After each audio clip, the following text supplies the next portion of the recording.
A realistic photograph capturing a nostalgic memory of childhood. The scene shows a child playing joyfully in a serene park with soft sunlight streaming through the trees. Details include vibrant grass, colorful flowers, and a warm golden glow. The atmosphere is heartwarming and serene, evoking a strong sense of joy and vivid clarity, as if stepping directly into a cherished memory. The human brain is incredibly powerful, but it's also highly flawed. Studies show that we can form false memories with surprising ease. For example, in experiments conducted by psychologists like Elizabeth Loftus, people were led to believe they experienced entirely fabricated events, like getting lost in a mall as a child. These individuals were absolutely convinced that the events were real. They could describe colors, sounds, even the emotions they felt at the time, yet none of it actually happened. That's unsettling, isn't it? Think about the implications. How many decisions do we make based on our memories? How many relationships are built or broken because of what we remember or think we remember? What if an argument, an important moment, or even a conversation you swear happened never actually occurred? A realistic photograph of a tense courtroom scene. A witness confidently points to the accused while sitting in the witness stand. The defendant looks distraught, and the scene is illuminated by a mix of harsh courtroom lighting and shadowy undertones. In the background, faint, distorted images of the alleged crime appear, symbolizing the unreliability of the witness's memory. So here's the haunting question. How much of your own memory can you truly trust? Could it be that the story of your life, the one you tell yourself, is a mosaic of truths and fabrications created by an organ that can't always tell the difference between reality and imagination? It's a chilling thought, isn't it?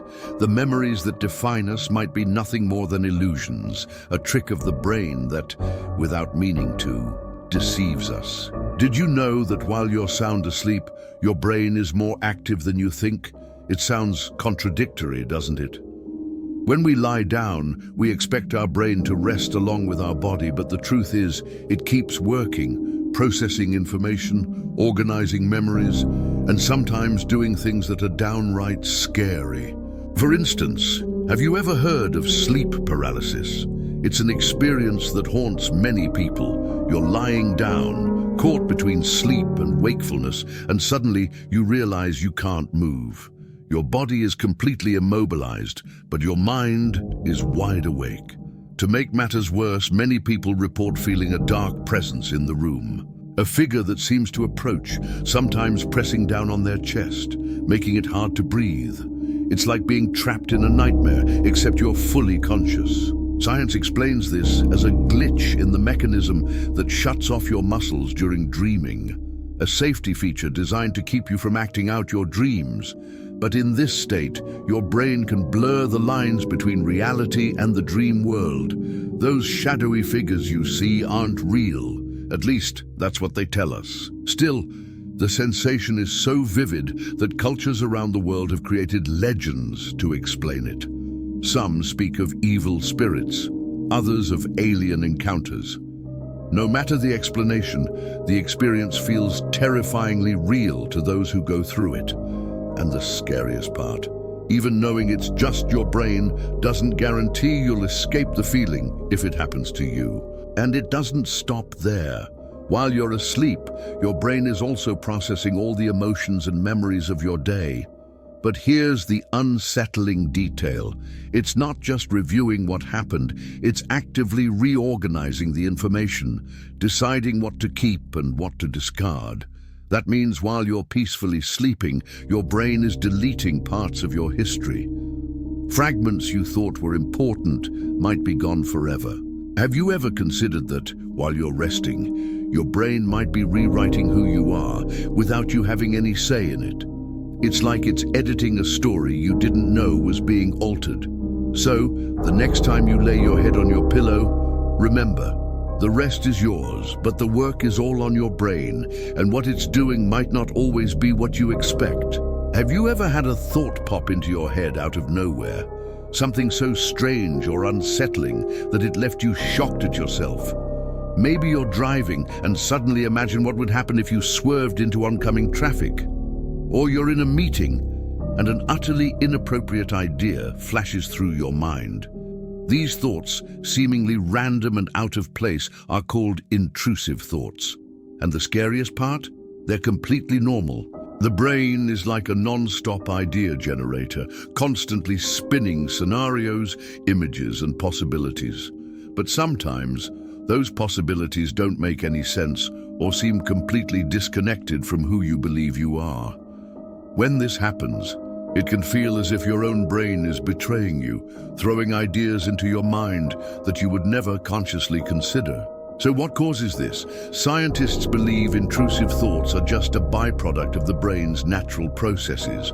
It's constantly working to solve problems, process information, or simply keep itself busy. But the question remains, why are these thoughts so disturbing? Because they make us ask, what does this say about me? Am I a bad person deep down? Here's the good news.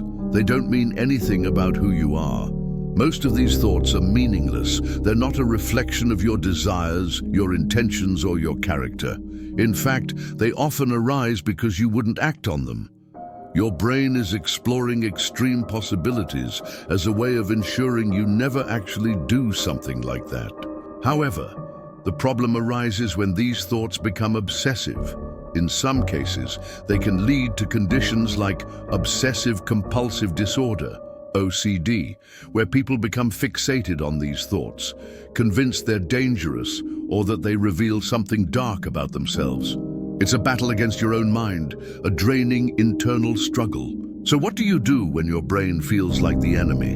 You might try to ignore the thoughts, but the brain loves repetition. The more you resist, the stronger they can seem. Maybe the key is to accept them for what they are. Just thoughts. Random, meaningless flashes of your brain doing what it does, exploring the boundaries of imagination. In the end, it's not the thought that defines you, but how you respond to it. As unsettling as it might be to realize your mind can conjure these ideas, remember, you're still in control. You are not your thoughts. You're the one who decides what to do with them. Can you imagine living with half of your brain? It sounds impossible, doesn't it? After all, the brain is the center of everything we are, our thoughts, emotions, movements, and memories. But here's the unsettling truth. You can literally live with just half of your brain. And what's even more surprising is that many people not only survive, but lead almost normal lives. This happens in extreme cases when a procedure called a hemispherectomy is performed.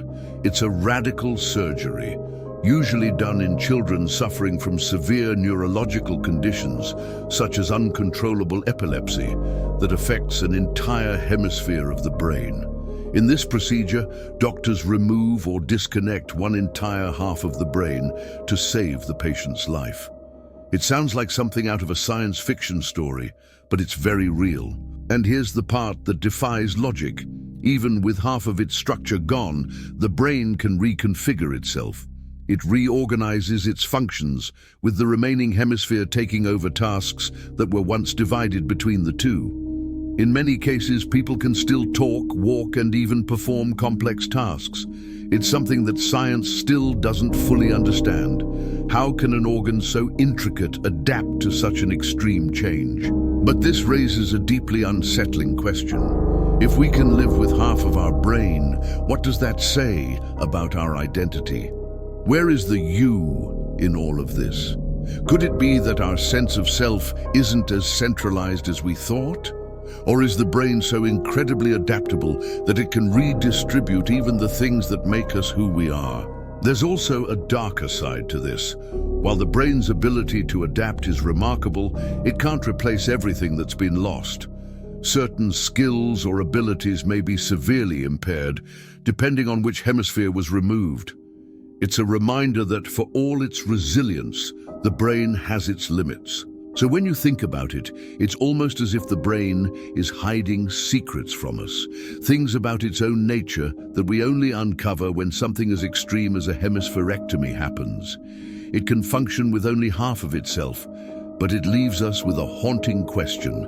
If half of the brain can be discarded, how much do we really understand about what makes us who we are?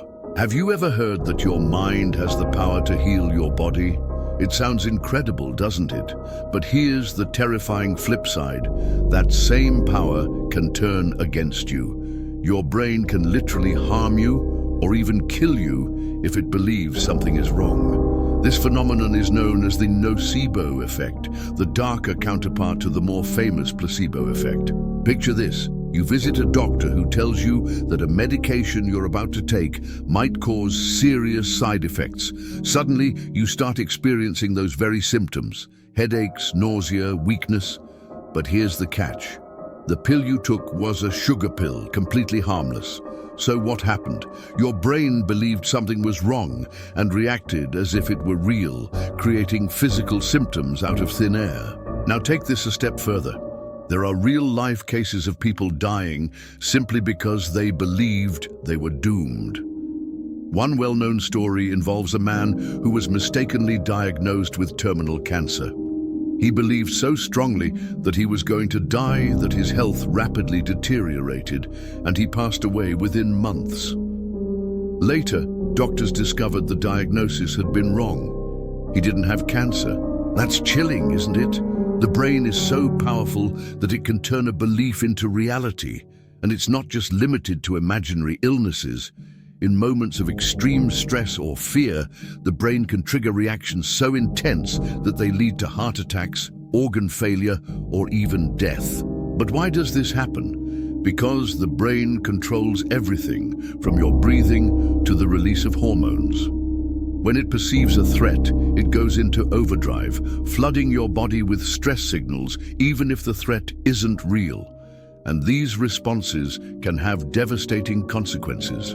So how do we protect ourselves from our own minds? Perhaps the first step is understanding how susceptible we are to belief.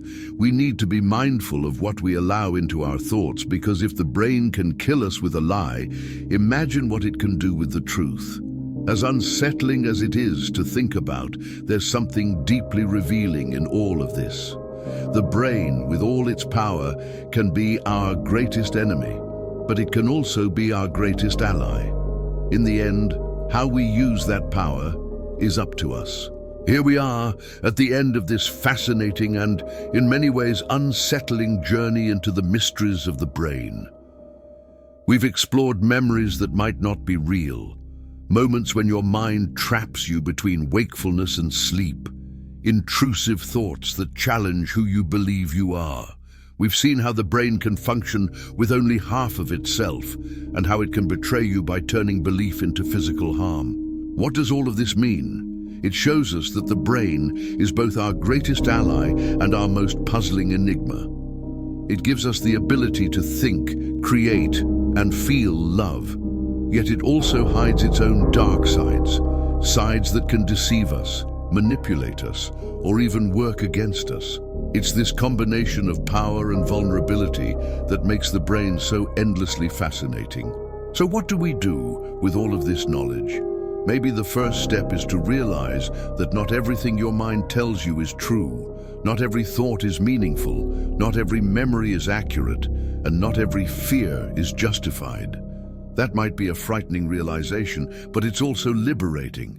It means you can question your thoughts, challenge your assumptions, and understand that your mind is only part of who you are, not the whole. Now it's your turn. Which of these facts shocked you the most? Which one made you rethink how you see your own mind? Let me know in the comments, and share this with someone who might find it just as intriguing as you did. And if you want to keep diving into these kinds of topics, don't forget to follow for more. Because in the end, the only thing more fascinating than the mysteries of the brain is the journey of trying to understand them. So here we are, wrapping up this journey through the most fascinating and unsettling truths about the brain. We've explored how your mind can create memories that never happened, how it can trap you in terrifying moments of sleep paralysis, and how it conjures intrusive thoughts that challenge your sense of self. We've seen the brain's incredible adaptability, functioning with only half of itself, and its frightening ability to harm you simply by believing something untrue. What does all of this teach us? It reveals that the brain is the ultimate paradox, both powerful and vulnerable, our greatest asset and our deepest mystery. It's capable of miracles, of creativity, resilience, and intelligence, but also of deception and even destruction. It's this duality that makes the brain so fascinating and at times so terrifying. But now that you've learned these things, the real question is, what will you do with this knowledge? Maybe it's time to rethink how much you trust every thought and memory. Maybe it's time to challenge the beliefs that hold you back, or to recognize the incredible adaptability and strength within you. Because while the brain has its dark sides, it's also the organ that allows us to question, to learn, and to grow. So which of these facts stuck with you the most? Which one made you pause and reflect on your own mind? Let me know in the comments, and if you found this as eye-opening as I did, share it with someone who loves diving into the mysteries of the human mind. And don't forget to follow for more deep dives into the incredible and sometimes unsettling world of the brain. Because understanding the brain isn't just about solving its mysteries, it's about understanding ourselves, and that's a journey worth taking.